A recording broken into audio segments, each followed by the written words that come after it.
주택 구입 목적 대출, 생활안정자금 대출, 주택 임대업 대출 관련 기재는 행정지도 시행일인 9월 14일 이후 신규 대출 신청분부터 적용됩니다. 다만 9월 13일 이전까지 주택 매매 계약을 체결하였고 계약금 납부 사실 등을 증명할 수 있으신 분, 금융회사로 대출 신청 접수를 완료하신 분, 기존 대출에 대해 금융회사로부터 만기 연장 통보를 받으신 분 및 이에 준하시는 분들께서는 종전 규정에 적용이 가능합니다. 전세자금대출 보증의 경우 공적 보증기간에 내부 규정이 개정되는 10월 이후 보증 신청분부터 적용될 예정입니다. 이번 대책의 가장 중요한 원칙 중에 하나는 실수요자 보호에 있습니다. 무주택자는 원칙적으로 주택을 구입하기 위한 목적으로 주택을 담보로 한 대출을 받으실 수 있습니다. 다만 고가주택의 경우에는 실거주 목적인 경우에 한해 대출을 받을 수 있는데요. 고가주택이란 공시가격 기준으로 9억 원을 초과하는 주택을 의미합니다. 1주택 세대는 원칙적으로 투기지역, 투기가열지구, 조정대상 지역에서 주택을 추가 구입하기 위한 목적으로 주택담보대출을 받으실 수 없습니다. 다만 이사 목적 등 거주지 변경, 근무상 여건, 부모 봉양 등 불가피성이 인정되는 경우에 한해 예외적으로 추가 주택 구입 목적의 주택담보대출이 허용됩니다. 다만 1주택 이상 보유한 세대라도 규제지역이 아닌 곳에서 추가 주택을 구입하기 위한 목적으로 주택담보대출을 받는 것은 허용됩니다. 공적 보증기관인 주택도시보증공사, 주택금융공사의 전세자금 보증은 한정된 자원을 활용하여 서민들이 낮은 금리로 전세자금 대출을 이용할 수 있도록 지원하는 것에 기본적인 취지가 있습니다. 이러한 맥락에서 전세자금 보증에 주택 보유수, 소득 요건 등을 도입한 취지는 다주택자, 고소득자의 전세자금 보증을 제한하여 보다 많은 무주택자, 저소득자가 지원을 받을 수 있도록 하기 위한 것입니다.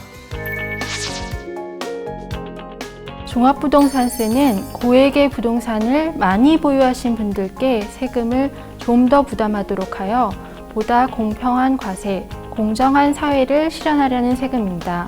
1주택자의 경우 시가 약 13억 원, 2주택 이상을 소유하신 경우 시가 합계 약 9억 원을 넘는 경우에 종합부동산세 과세 대상이 됩니다. 2016년을 기준으로 보면 전체 주택 소유자 약 1,300만 명 중 2%에 해당하는 27만 명만 종부세 과세 대상이 되었습니다. 세율이 실제로 적용되는 기준인 과세표준, 즉 과표는 국토부와 지자체에서 매년 공시하는 공시가격에서 1주택자는 9억 원, 2주택 이상자는 6억 원을 공제하고 여기에 공정시장 가액 비율을 곱하여 산출하게 됩니다. 예를 들어 2018년 기준 공시가격이 15억 원이라면 1주택자의 경우는 9억 원을 공제한 6억 원에 공정시장 가액 비율 80%를 곱한 4.8억 원이 과표가 됩니다. 1주택자, 특히 은퇴자 등 현금 여력이 부족하신 분들에 대해서는 세부담을 최소화하기 위해 노력하였습니다. 먼저 1주택자의 경우 시가 18억 원을 넘는 경우에만 세율을 인상하였습니다. 또한 1주택자에 대한 세부담 완화를 위한 기존 제도인 다주택자보다 많은 9억 원 공제, 고령자 장기 보유자에 대한 70% 세액 공제, 그리고 전년 대비 150% 세부담 상한은 현행대로 유지됩니다. 이에 따라 시가 18억 원 주택을 한 채 소유하신 경우라면 세부담이 94만 원에서 104만 원으로 약 10만 원 인상되고 만약 70세 이상으로서 해당 주택을 10년 이상 보유하신 경우라면 최대 70% 세액공제를 적용받아 세부담이 28만 원에서 31만 원으로 3만 원가량 인상됩니다. 이번 대책으로 대표적으로 서울 등 조정대상 지역 2주택 또는 전국 기준 3주택 이상 보유자의 세 부담이 증가하게 되는데요.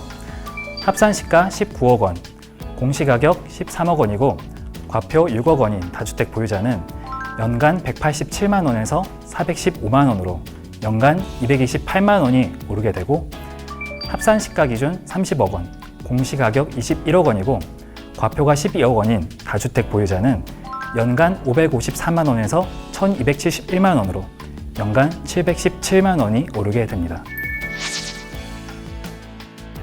임대사업자에 대한 세제 혜택 축소는 과열 지역에서 불필요한 주택 수요를 차단하기 위하여 과도한 세제 혜택을 조정하려는 것입니다. 따라서 대책 발표일인 9월 13일 후에 조정 대상 지역에서 주택을 새로 취득하시는 경우에만 적용되고 기존 임대사업자에 대한 혜택에는 영향이 없습니다. 이번 종부세 개편안이 올해 국회를 통과하게 되면 내년 6월 1일에 보유한 주택을 기준으로 내년 12월에 개정 세법